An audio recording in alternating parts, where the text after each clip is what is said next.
Hollywood of today bears no relation to the Hollywood of the past, nor does it choose to remember. There are no streets named for the pioneers. No plaques identify their historic houses. History in Hollywood occurred too suddenly. The town was engulfed in rivers of concrete. Most of its past lies buried.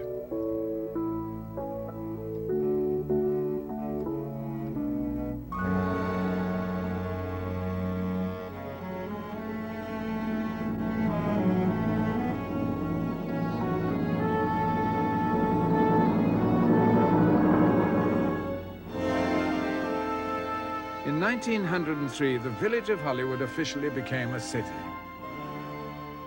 Now, the city fathers could regulate the driving of sheep, goats, and hogs through their dusty streets. They could also ban the building of any kind of factory in their rural paradise. There was only one industry they overlooked: the movies.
In the early years, the film companies clustered together in one small town, turning it into a studio city. It was said to be the most glamorous spot in the country. Its name was Fort Lee, New Jersey. Fort Lee lay just across the river from New York. It was in the big cities with the largest populations that the film industry began.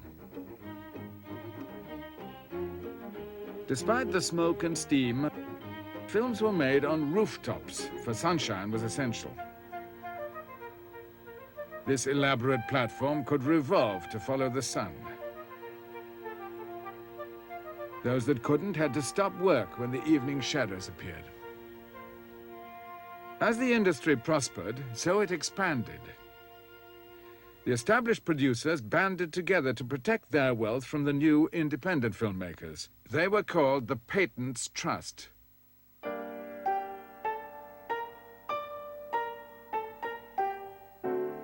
As well as hiring lawyers, the trust hired strong-arm men to harass the independents. They hijacked cars, seized cameras, and wrecked equipment. The independents retaliated. They too used gangsters. They often doubled as bit players. With gangsters on the payroll, what could be more natural than to make gangster pictures?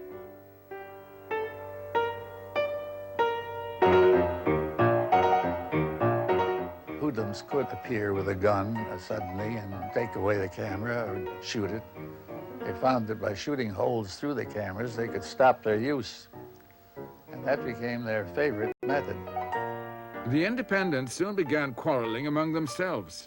Filmmaking in the big cities degenerated into a hit-and-run affair. It's had a history from the very outset of piracy, robbing. Everybody was violating everybody else's patents, but all in secret, you know, behind the scenes. And there were early days when bicycling prints from one theater to the other. Well, Theater A is running reel 1, Theater B has got reel 3, and the guys are bicycling the print all over town. And then they run it through a laboratory and dupe it and steal it. So everybody had a hand in the till. Studios caught fire with startling regularity. Sometimes arson. Sometimes accident, for the nitrate film stock was highly explosive. The independent Tannhauser studios were destroyed by fire. The company had to deliver a film that week, whatever happened. So they improvised a little drama and carried on working. But the outlook for the independents was bleak. They had to get away.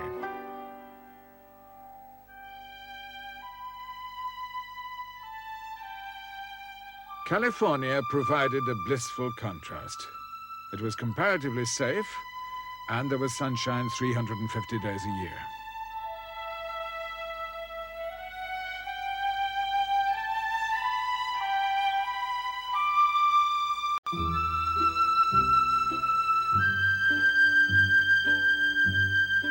If the landscape had changed, the plots were much the same. The Flying A Company made their pictures near the Mexican border. A private detective from the Patents Trust tracked them down. Guarded by armed cowboys, the Morrison brothers, director Alan Dwan was ready for him. One day, a fellow got off the train, sleek-looking character, and asked to see the boss. And I, being the boss, saw him, and he said, I want to have a talk with you. I said, all right. I suspected him. And I said, let's walk up the road a bit. So we did. We walked up about a mile and came to an arroyo, a little stream running under the bridge, into which people had tossed a lot of tin cans. And he had said to me, we want you to get out of town. We want you to quit making pictures here and just forget it, because you've got your warning. And to impress me, he whipped out a sidearm and fired at one of the tin cans in the arroyo. And I immediately whipped mine out and fired, and he had missed his, but I hit mine 3 times. 3 different cans, of course, and probably 50 feet at least away from where I was aiming. But it was impressive to see the cans dance. And I said, did you want to try that now? I had my gun in my hand, and he'd put his back in his pocket, so I was very brave. But he said, no, I'll see you tomorrow. And he turned around toward the depot and ran right into the 3 Morrison brothers with 3 Winchester rifles aimed at him, and decided it was about time to leave town. After the incident, the company made a one-reel film about it, but they added a sequence of wishful thinking.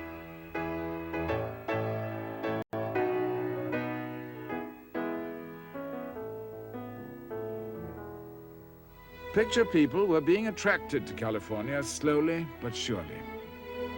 Companies on the run chose remote areas. Legitimate concerns settled around the cities. Los Angeles proved a magnet because of its cheap labor.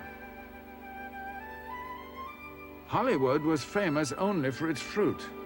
A wealthy couple from Kansas, Mr. and Mrs. Wilcox, had purchased an orchard in the valley. Mrs. Wilcox named it Hollywood after an estate she'd heard about in the East. Mr. Wilcox's passion was real estate. He subdivided the property. Wilcox ensured that those who bought his land were upright and respectable citizens, God-fearing abstainers like himself. Hollywood was not a community that would welcome the movies. Hollywood is practically unknown to the world. The word Hollywood was seldom heard with a distance beyond, say, 10 miles of this little village. 8 miles away was the city of Los Angeles. A studio had opened here in 1907, and from 1909, D.W. Griffith came out each winter, using a studio next to a streetcar barn. He also took his company on location. These are the earliest surviving pictures photographed in the streets of Hollywood. The actor on the right is the future comedy producer, Mack Sennett. This scene shows the area north of Hollywood Boulevard. It is 1910, and so far there are no studios.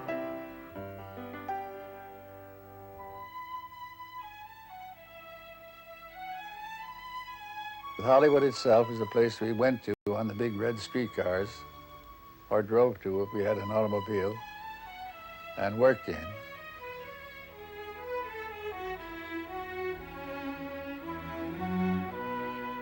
and left in the evening when the sun went down, and left it peaceful and quiet.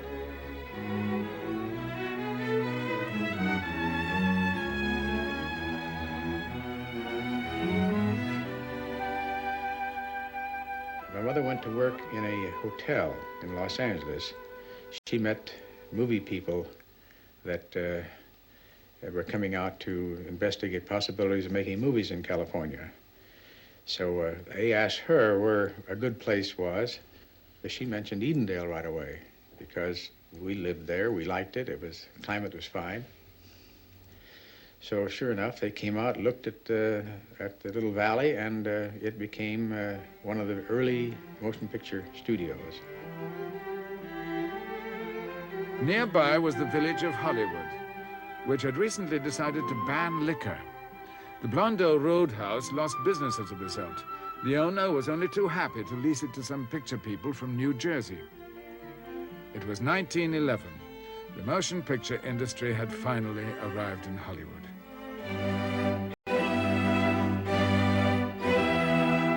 The entire company lined up for its first group photograph.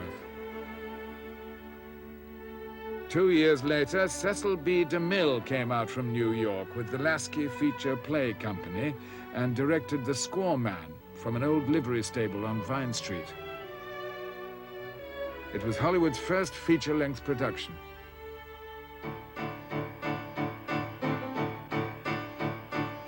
DeMille's publicity boasted that he'd traveled 2,000 miles across 5 states to find locations for The Squaw Man.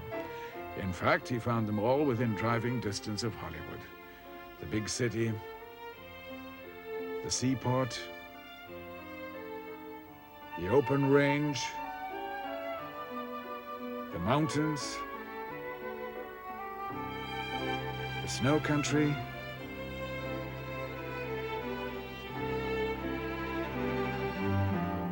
and the desert. California had everything.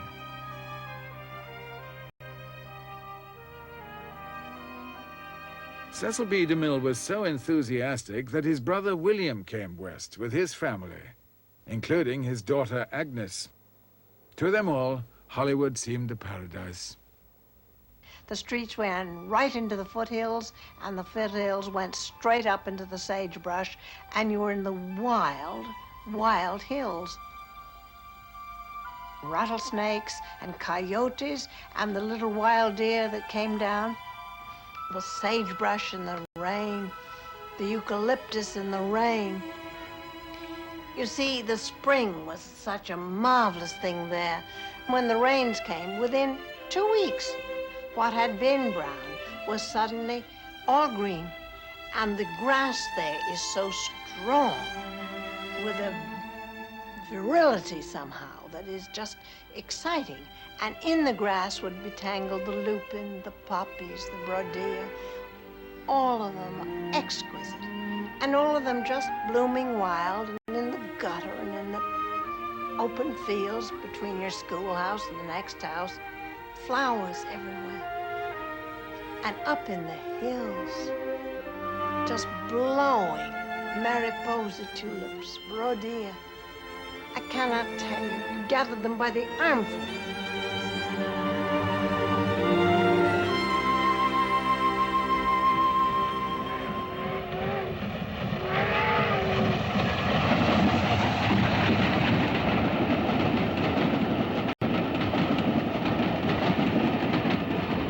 More and more people came from the east to make pictures in the sun. In the early days, the porters would all toss poppy seeds along the train or the track. And as you approach California, it was in my days, these 2 yellow streams like ribbon all up the Cajon Pass, the mountains there. It was just like heaven with 2 beautiful welcome arms, just saying, come to California. And of course, in my romantic way, I responded, you see. I was so grateful I was getting out to California where they really made pictures.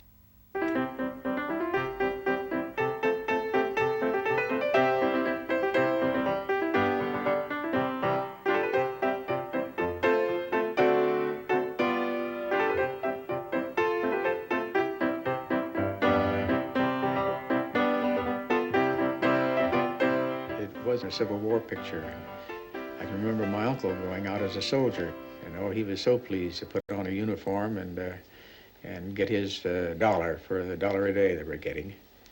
And I remember the first time we'd seen paper money. Everything on the West Coast was gold or silver. And when he came home with this $1 piece of paper money, what the movie people were using, he thought it was a fake. He didn't know it was any good. Easterners had other curious ways. On vacant lots, they built wooden platforms. These open stages were as basic as the rooftops of New York and depended as much on sunshine. We used old buildings, barns, anything available that could house our equipment. We had no electric light. They were all open-air shots. When it was raining, there'd be a rush to grab a piece of furniture and get it in out of the rain until the rain would pass, and then we'd put it out again, shoot a few scenes.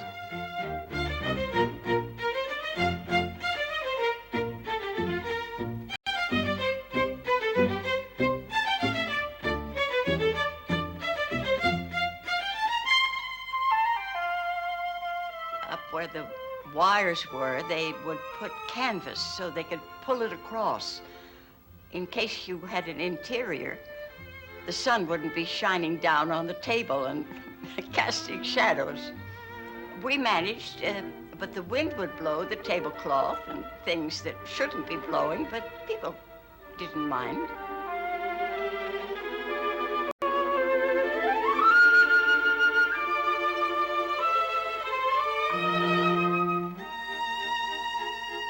With a backyard and a bungalow, you could build a studio.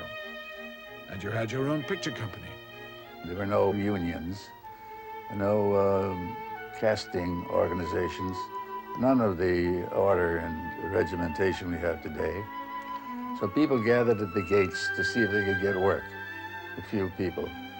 And if our gates were not available or not open, they'd rush off to the next little place where they had a gate.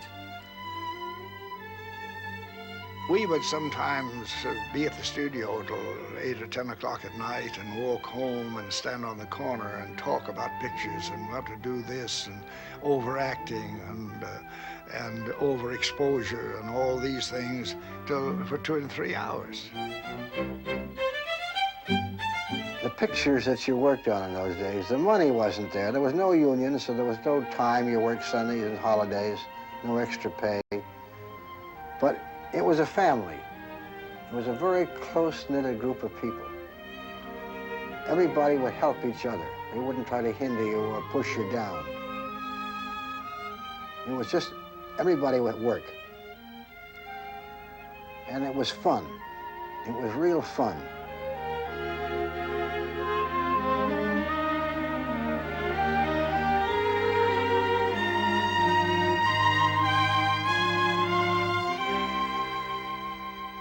None of us felt that we were out here permanently. We all felt that we'd probably be sent back to New York, you know, to the studios back there.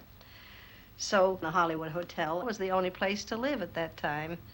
And we'd stay at the hotel until we'd find a house to rent for maybe 6 months. And after that was up, the rent was up, or the 6 months was up, back to the Hollywood Hotel we'd go. The permanent community was very unhappy at this invasion.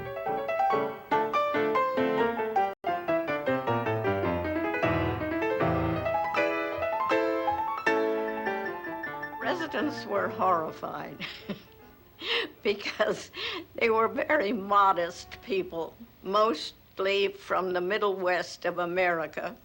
So when they saw this troop of scallywags show up, they thought the community was being harmed.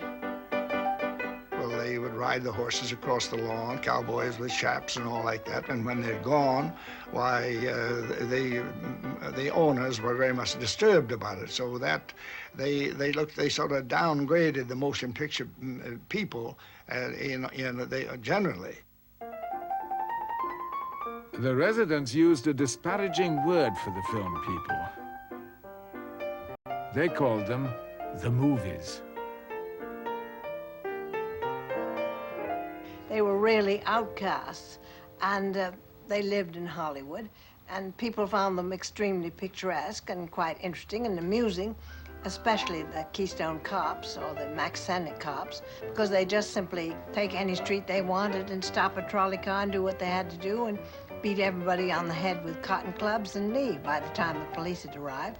But all that was fun, but it wasn't socially acceptable. And the people that were in movies, they were absolutely, well, I knew what racial discrimination was because I was a movie, you see. The problem was so acute, they even made a film about it. A property man asks the landlady if he can borrow her spinning wheel. Good heavens, no. Prop men, however, don't take no for an answer.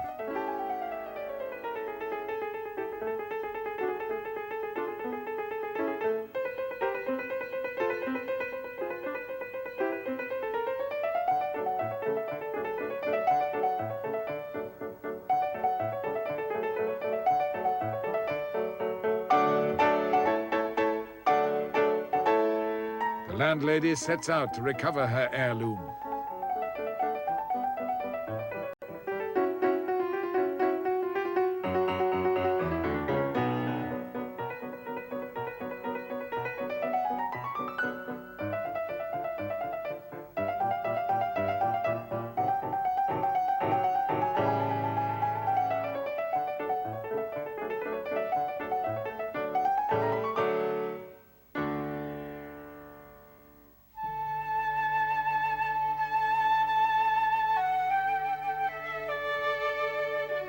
Whenever they finished a picture, which would be roughly every week, you know, they didn't waste time. They just got ahead and shot it. Not always with a scenario. Then they'd run it. They'd paste it together and run it, and they asked everybody, all the families, all the children, all the cousins, neighbors sometimes, come in, see our picture, we're running it. And then they'd ask everybody what they thought. I cannot believe that it was that simple, but it was. And I think some of that simplicity and some of that fervor and excitement is in the films. And that's why they're valuable and lovely. This Maxenic comedy parodied the melodrama of the period. The girl is Gloria Swanson.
There was great excitement and great fervor and great sense of romance, romantic adventure. They didn't know what they were working in. They didn't know what the future would be. They didn't know what they were doing. They knew that every picture broke boundaries. Some one new thing would be done, a new way of handling the camera, a new way of cutting, a new way of lighting. And they'd be so excited by it.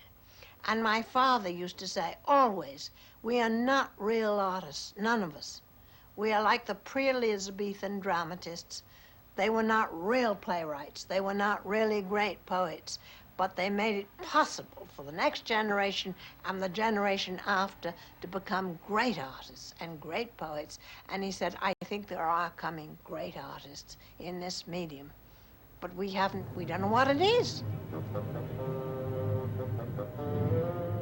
The residents of Hollywood watched in amazement as the industry changed their landscape.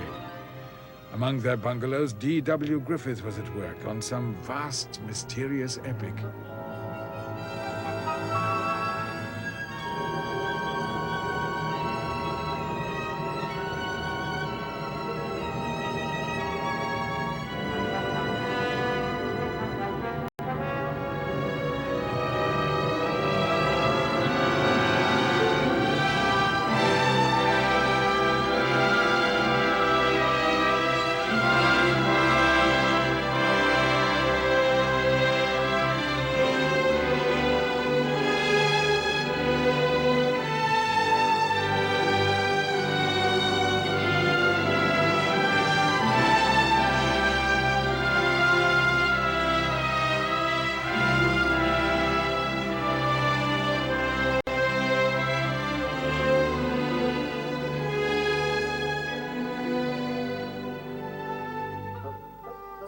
The film was eventually called Intolerance. Never had so much money been invested in a single picture. It established a new confidence. Once again, Griffith had taken the movies into another era.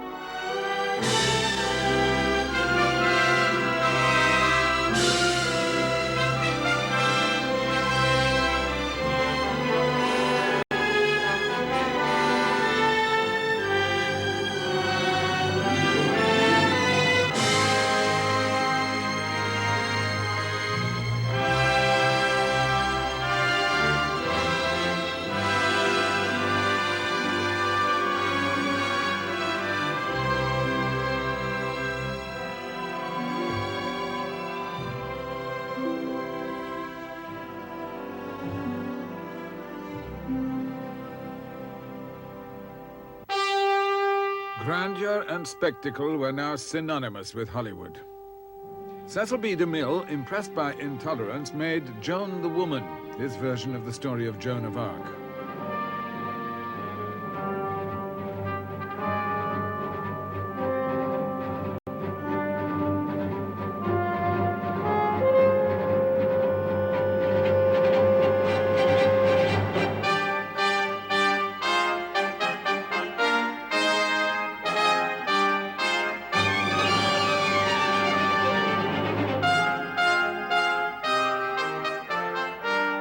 Despite the scale, the film was still a family affair. All of the families went with basket lunches, and we went in a procession, an autocade, I think you'd call it, to go home, and we got stuck. And we got stuck just where the men began changing their clothes. Now, you have to remember this was long ago, and when ladies and little girls especially were brought up to believe that the human body simply does not exist between the upper thigh and the shoulder. There's a blank. And we never saw anything. Never did. I mean, honestly, really, truly, and weren't supposed to. And suddenly, here are a lot of naked men who didn't give a damn about taking their pants off or whatever and getting into whatever they were going home in, and they just did it. Well, don't look, said Mother, don't look. It's as though we were sinking on a ship. And she said, keep a stiff upper lip and just keep your mind on God. Made just before America entered the war, Joan the Woman was propaganda for the Allies. And this battle echoed the conflicts raging at that very moment on the Western Front in France.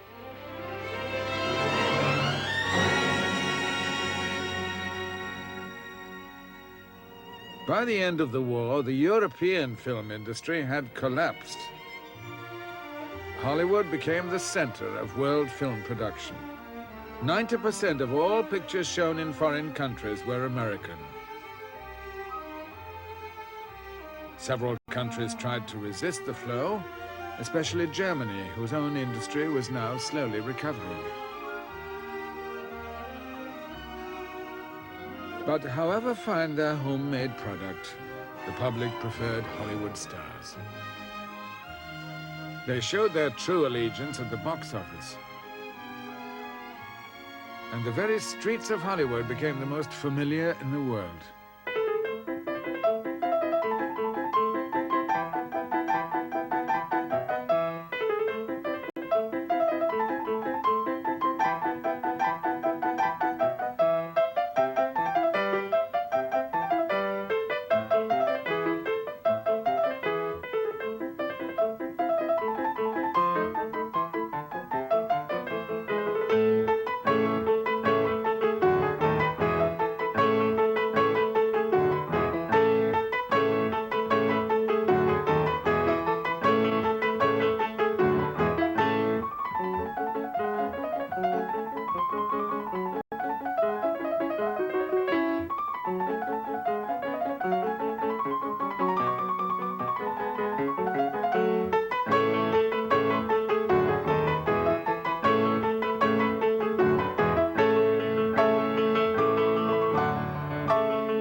Simply by showing California on the screen, the movies had created a real estate boom of historic proportions. From a rural community, Hollywood had spread into a factory town. The stars and their mansions attracted tourists who sent postcards like these around the world. These were the homes of Buster Keaton, Paula Negri, William S. Hart, Douglas MacLean. The most publicized building was named Pickfair by the press. It was the home of Douglas Fairbanks and Mary Pickford.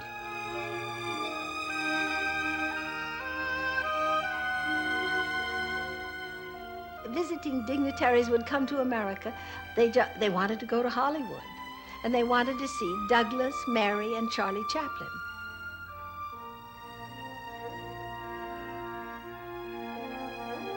Well, Pickfair became the center, and the King and Queen of Siam stayed there, and Mary has a guest book just filled with the marvelous names of that. Lord and Lady Mountbatten spent part of their honeymoon at Pickfair.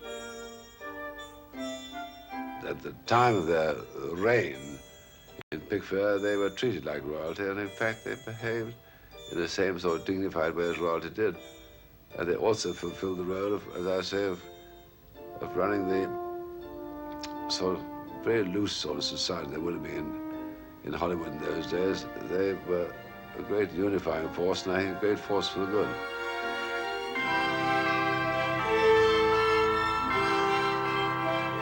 On the lawn at Pickfair, a Hollywood wedding for Jack Pickford, Mary's film star brother. Overhead, an aeroplane had showered the house with white roses. Outside the gates, 2,000 uninvited guests watched and waited. Pickfair was certainly the best taste house, not the biggest, most ornate, but the best taste house, I think, in Hollywood. And it was run very much on English country house lines, and in fact, they really kept court there. It was like Buckingham Palace in London.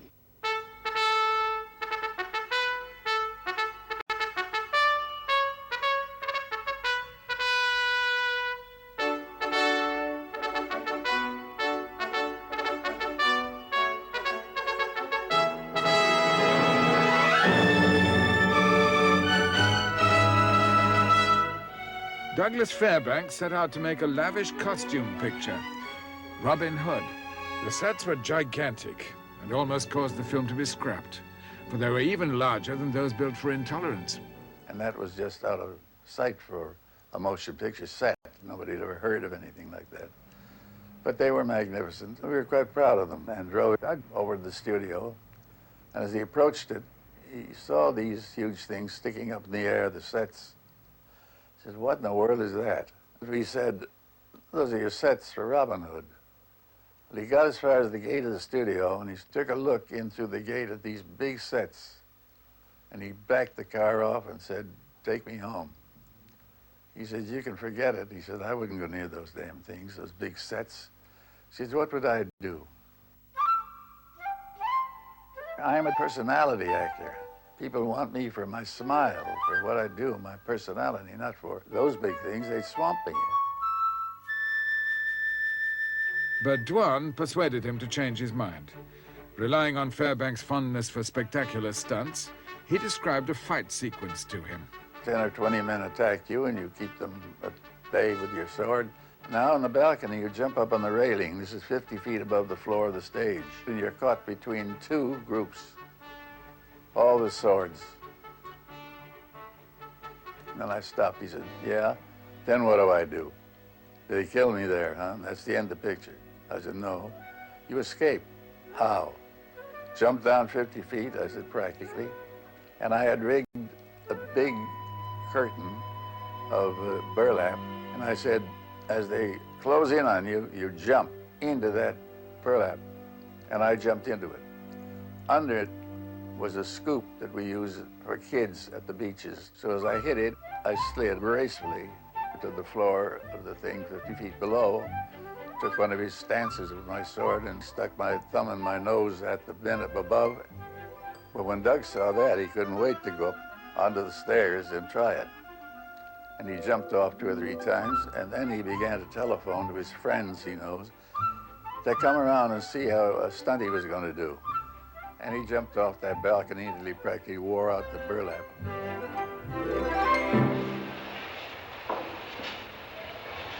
Not only were the sets larger, but the studios also expanded. And the landscape of Hollywood changed. The studios even gave birth to brand new towns around them. The Goldwyn Studios dominated Culver City.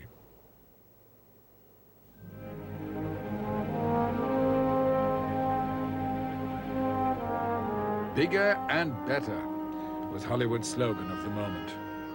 Soon every city boasted what were known as temples of the silent drama.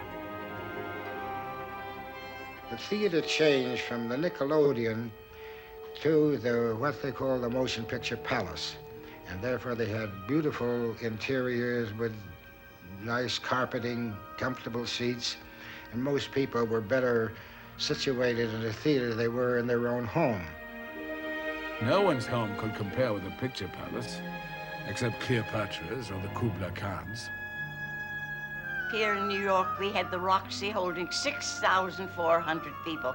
They put in great orchestras. We taught America to listen to good music. They did a world of good around the world because combined, silent film and music were the universal language, and America controlled films of the world. It was the 20s, the jazz age, flappers and frivolity. A time whose spirit Scott Fitzgerald caught in his novels. Hollywood aimed film after film at this new market. The original screen flapper was Colleen Moore. Oh, what Scott Fitzgerald said. Let me see now, how did that go? I was the spark that lit up flaming youth, and Colleen Moore was the torch. What little things we are to have caused that conflagration. Pictures now dictated fashions. They created markets for perfumes and cosmetics.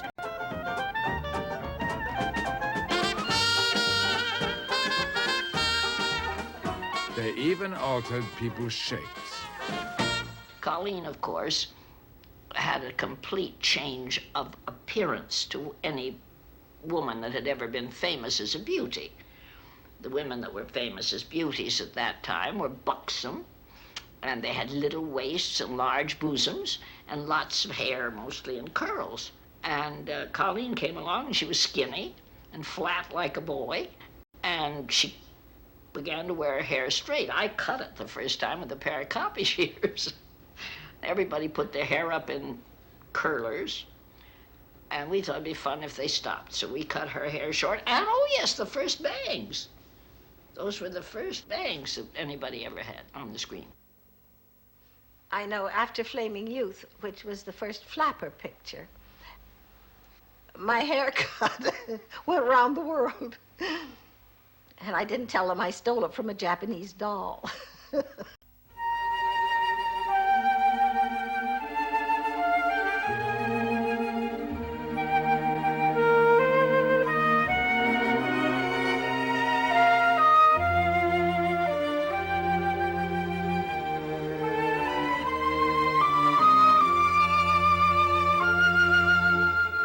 The first and greatest influence had been a star with a very different image. The best-known woman that has ever lived, the woman who is known to more people and loved by more people than any other woman that ever has been in all history, was a little movie star named Mary Pickford. When Mary Pickford married Douglas Fairbanks in 1920, they visited Europe on their honeymoon. They had no idea of the welcome that awaited them.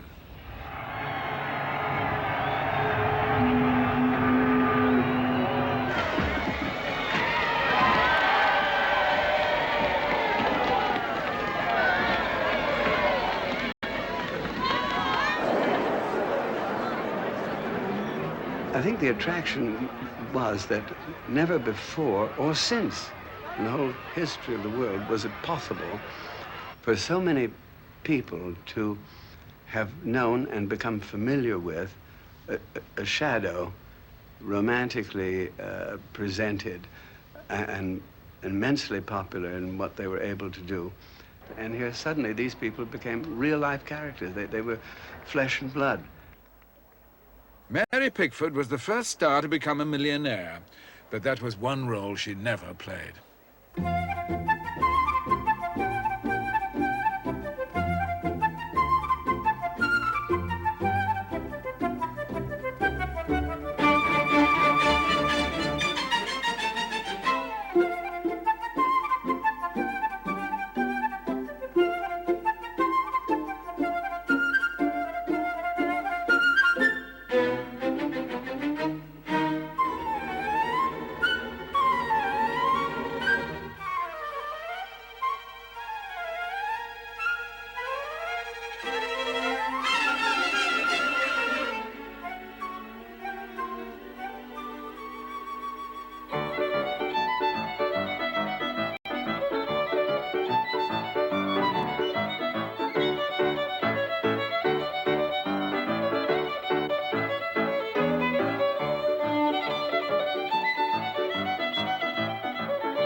They were mobbed.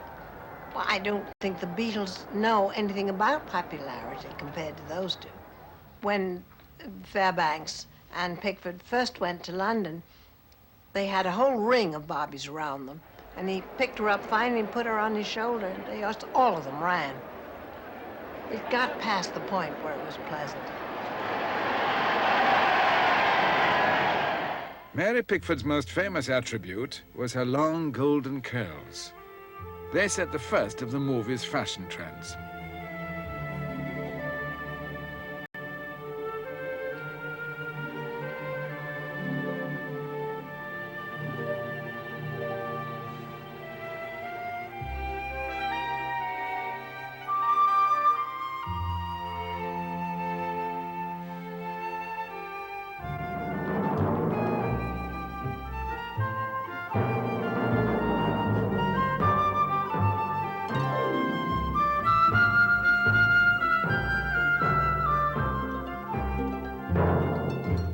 even in the austere society of Soviet Russia. The influence of Hollywood was irresistible.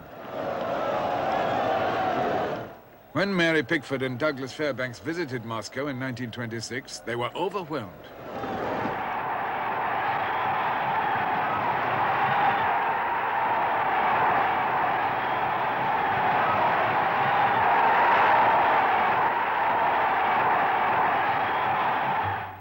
The Russians even made a film out of the tour. A Kiss from Mary Pickford. It was a comedy. A cinema usher dreams of winning the love of Mary Pickford. The Russians persuaded her to pose with their comedian and to kiss him. They then built the entire film around this one shot. With her lipstick on his cheek, he becomes the object of star worship himself.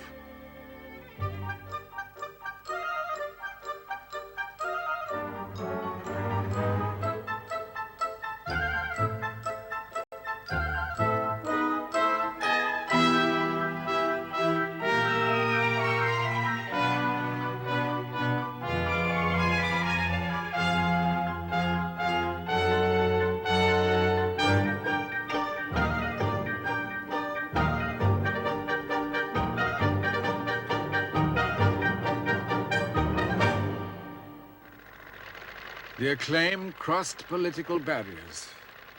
Hollywood's silent films had now become the world's single most powerful cultural influence. They could show them everywhere in the world. Anywhere, it didn't matter what the language was. They were pantomime. Now at last we were all one people all around the world, and we had one language. And Hollywood was it. In the midst of Hollywood appeared a still more fantastic city. Douglas Fairbanks built it for the Thief of Baghdad.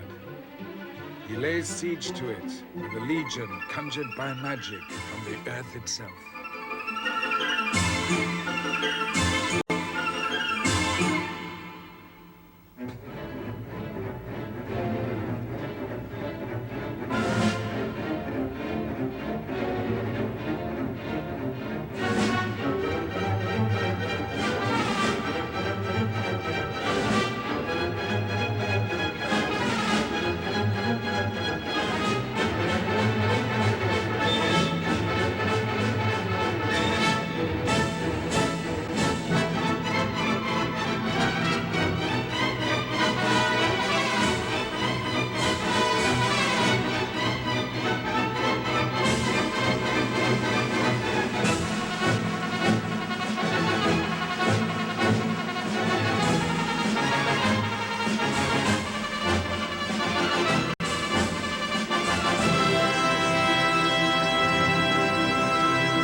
Everybody had an excitement about the whole thing that I've never seen since. None of us knew even vaguely what we were doing.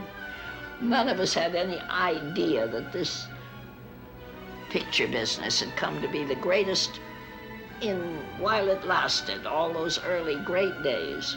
The greatest form of art and entertainment that the world has ever known was put together there for a while.